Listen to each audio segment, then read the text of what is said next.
When Mushoku Tensei Jobless Reincarnation first began airing in the winter 2021 anime season, I really wasn't sure what I was getting into. Sure, there was people here and there saying, oh my gosh, this is the godfather of all isekais. It didn't really tell me much as there was isekais before Mushoku Tensei. But the thing that I did attach to was two elements. One was that this is an isekai that many had gotten inspiration from, and additionally the studio itself, Studio Bind, was created just to adapt this. The passion that we were getting from the actual producers and directors in order to actually fully adapt this series was something that we couldn't really ignore. What was so special here that both a studio and a team was designated just to adapt this? What was the difficulties that they were facing? Where you have the director themselves saying, there's so much here, it's going to be difficult to adapt. So much content itself that you can't really ignore, and what sets itself aside from all of the isekai when unfortunately it finds itself adapted in the midst of a huge isekai boom where so many people have fatigue. And again, even the director themselves acknowledging the idea that we're in such a fatigue right now of isekai. What is here? And that's what we're getting into. As finally, after part 2 is fully aired in the fall 2021 anime season, I'm here to give my full review of the first season of Mushoku Tensei Jobless Reincarnation. So with all that said, let's dive into this. For those unaware, or just completely avoiding it because of an isekai, Mushoku Tensei Jobless Reincarnation follows a guy who's in our modern times Japan, who is a NEET because he was bullied when he was younger. He was stripped down naked and strapped to a gate and taken pictures of by his classmates. And one day after the passing of his parents, who essentially have been paying for him to live alone inside of his room, he's pushed out of his home and onto the streets. And after walking for some time, he ends up seeing some students on the side of the road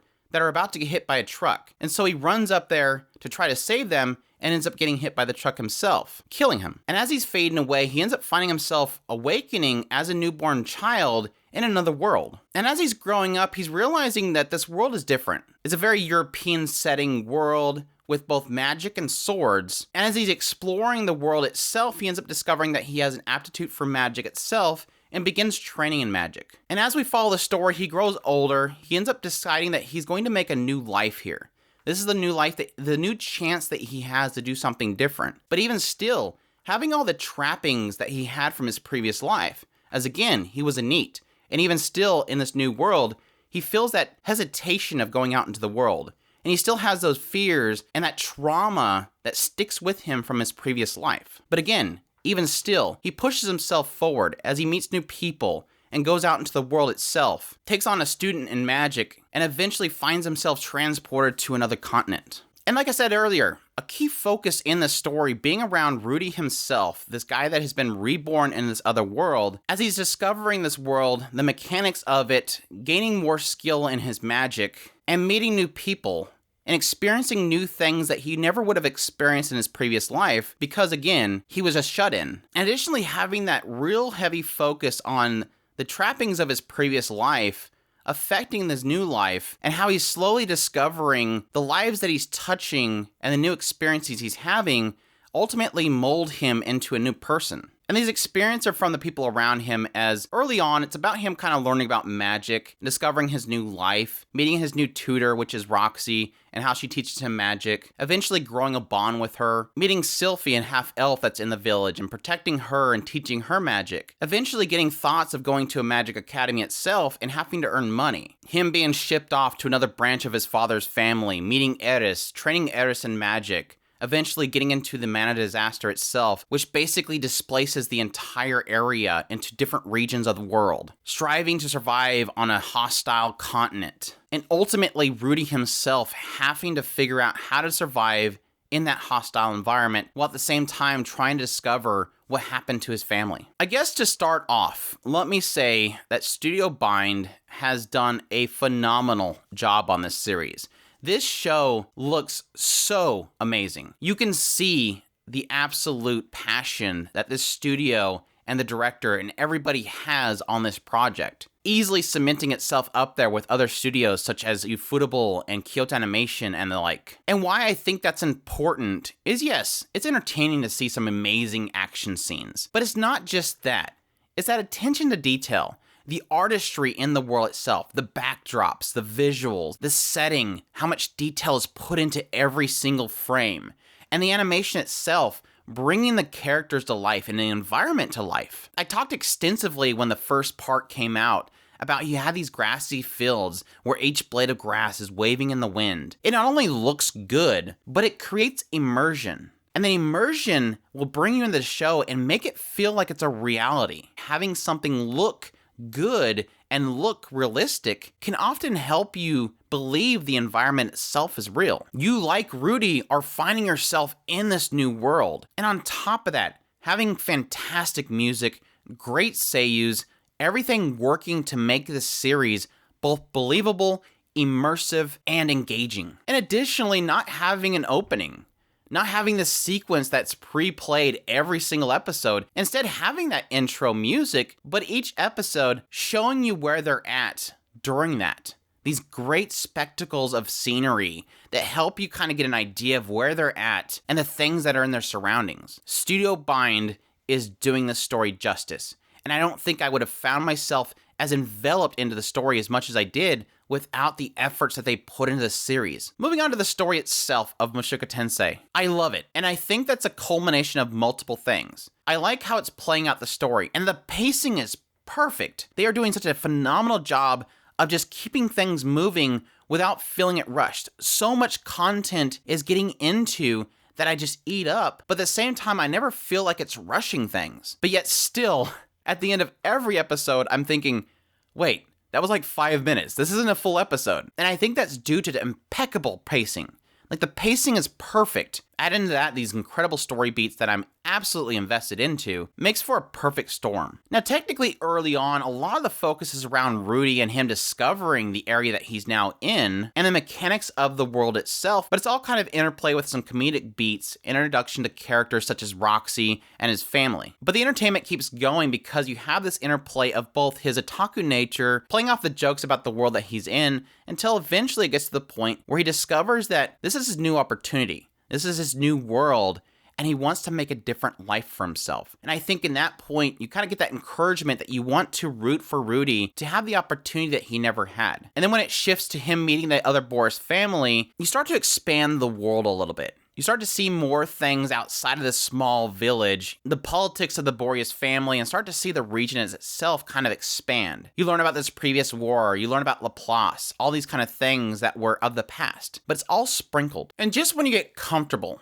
just when you think the show has kind of set its motions and its pacing, which again is perfect, the story flips it on its head, and you find that everything you've established is no longer there. And this is a key point in Rudy's story, where he no longer has that comfort he once had before, and he's now having to fight for survival, which I think this writer is perfect at. These points in the story where you feel comfortable, and Rudy has everything kind of going for him, and then suddenly it gets turned upside down. The table gets flipped. Everything he's established crumbles. And that feeling of direness that he's able to portray in the storytelling is just rivaled by none. These points in the story where everything shifts and the sense of dread overtakes the situation. But every time, the world expands and the intrigue swells. And this new part leads us into the Demon Continent, where, like I said, a lot of the storytelling that we've had so far is kind of centered around following this mana disaster and everybody kind of being separated. We're getting a great look into the world itself as it shifts into more of an adventure. What's in this world?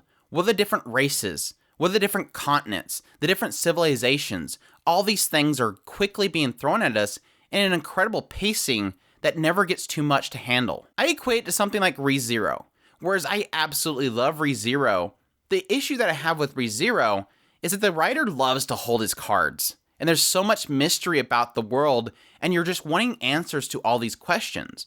Whereas Mushoku Tensei loves to show these things and then quickly reveal aspects of it so that you understand it. Nothing's really clouded too much in unknowns, while there's still plenty there for you to speculate on. Enough that I loved doing my weekly impressions on the series and giving my thoughts on where I think the story is going. It was a love of where the characters are going and every character involved, because this show has so many great characters. Which gets us into Rudy, probably the crux of the issue for a lot of people. And even the director himself acknowledging the difficulty that is in adapting the story because of Rudy. Because let's face it, Rudy's a flawed character. Rudy's a man-child. He never grew up. In his previous life, this was a guy that experienced some serious trauma while he was in school. And what this led to him doing was locking himself up in a room and never truly growing up. Again, he's technically a man-child. And although he was finding himself in his 30s, now reincarnated into another world as a child, he never really grew up again. But he still has different things, knowledge of the previous world that he is able to execute here. But still, because he spent most of his previous life locked up in a room watching anime, and let's face it, porn, he's a character that a lot of people will have difficulty dealing with. Because in some ways, he's hard to relate to for some people. He's an otaku through and through, and almost to a fault. And he brings a lot of that with him into his new world, as he's often pervy, and he really does kind of let that reflect in his inner dialogue. Sometimes everything's kind of a game to him, and it's all about achieving his harem. Fixing the tsundere, achieving the childhood friend. All these things are still in his head, and again, those pervy aspects that make him a very questionable character for a lot of people. And I think a lot of people fell off from the first part because of that. But in fact, that's really his character. And that's why he's technically, for me, a fascinating character. Because I don't agree with how he thinks, but I love seeing him grow. Now, having a new life and maturing in this new life, he's getting that opportunity to grow up that he never had before. And while I don't think he'll ever release those trappings of his previous life, they still affect him in this new life as he goes through it. Which I think is one of the greatest things about this show as an isekai. Because I've talked several times before, in the plethora of isekais that we keep constantly having, the one issue I always have with most of those isekais is the why bother aspect. The aspect that a show introduces itself as an isekai, but quickly turns into just a fantasy show. And I often ask these shows, why bother being isekai? If you're never going to play off of that element of the character being from the previous world, if you're never going to address the idea of why can't I get back, why bother introducing it as an isekai, which I do know the answer to technically. It's always pretty much because they don't want to do information dumps. They don't want to describe to you why the world is the way it is. Instead, we're going to introduce it as a character that doesn't know about this world so that you can learn while they learn. So it's kind of just ends up being a lazy way of doing things. Well, there's also the element of relatability. We like to relate to the characters coming into this world, but it always feels like a lazy way of storytelling. Why not just make it a fantasy? But unlike those stories, Mushoku Tensei is not a lazy storytelling. Everything is for a purpose. So as it plays out, it's constantly reminding you who Rudy is, because he's constantly remembering of who he is. Again, his trappings of being a NEET, his inability to trust other people, that desire to make a new life. And still, even in the end, when he faces this feeling of being abandoned, he retracts back into himself. He retracts back into his shell that he once had in his previous life. It becomes a key central focus of his character is that he's an isekai, his new life, and how he wants to build a new life. I've never felt before watching an isekai about how significant an isekai is until Mushoku Tensei. And Rudy himself is a phenomenal character despite his flaws, because the flaws are what makes him human. Even if, yes, I won't agree with what he does and how he thinks. He's kind of like the anti-hero, the villain that you agree with because you understand, possibly from their perspective, what they're doing is good, but you don't agree with how they handle things. And that's not even getting into all these other characters. The thing that I always mention to people when I talk about Mushoku Tensei is that it doesn't waste characters. Every character that enters the screen is important in some way. I always joked about this Nokopada guy, this horseman that appears at some point. And it seems like at face value, this is just going to be some random mean guy that's going to cause problems for Rudy. How is Rudy going to push him away to save the situation? But it turns out Nokopada is important. He has significance to the story and the history of this world. It's so great. Every time I discount a character, it flips it on me. Oh, here's his thief character. I referred to him as a thief character when I did my impressions video on that episode. And then what happened? I find out that that character is important. His name is Geese. He's very important. This writer doesn't waste characters. And every character they introduce is absolutely incredibly written. Sylphie is fantastic. She introduces us to the aspect of the Superds, her struggle with being an outsider and being accepted by Rudy. Edis, and yes, being tsundere, very violent girl, and how we've seen her grow as a character and mature seemingly faster than Rudy himself. And seeing that stark contrast from the first meeting to now is absolutely incredible, cementing her as a fantastic character in this world. Roxy, technically my first love of this series. This great mage girl that just is absolutely lovable, but at the same time, getting her backstory that absolutely blew me away. This feeling of isolation that she had in her hometown and all the difficulties that she faces with her family. Paul, the Grey Rat family itself. The re-encounter of Paul later on and dealing with the separation of family and the frustrations that he felt. I cannot tell you how much the episode where we have this son and father interaction blew me away. How much expectations versus projection was in that scene was enough to floor me. Rizurd, the Superds, the history of the Superds, and Rizurd's growth as a character, going from a feared person into a strong person. All these characters I absolutely love, and I don't discount anybody that shows up on the screen anymore. It's a masterclass of storytelling that reflects on the characters themselves, not just the world that I'm just eating up. And that's not even to get started on the mechanics of the world, and all the skill levels, and the man god, and the dragon god, and all these other characters that are just surrounding them in the background, slowly kind of being introduced. I can't tell you enough. I just, at some point, I have to stop.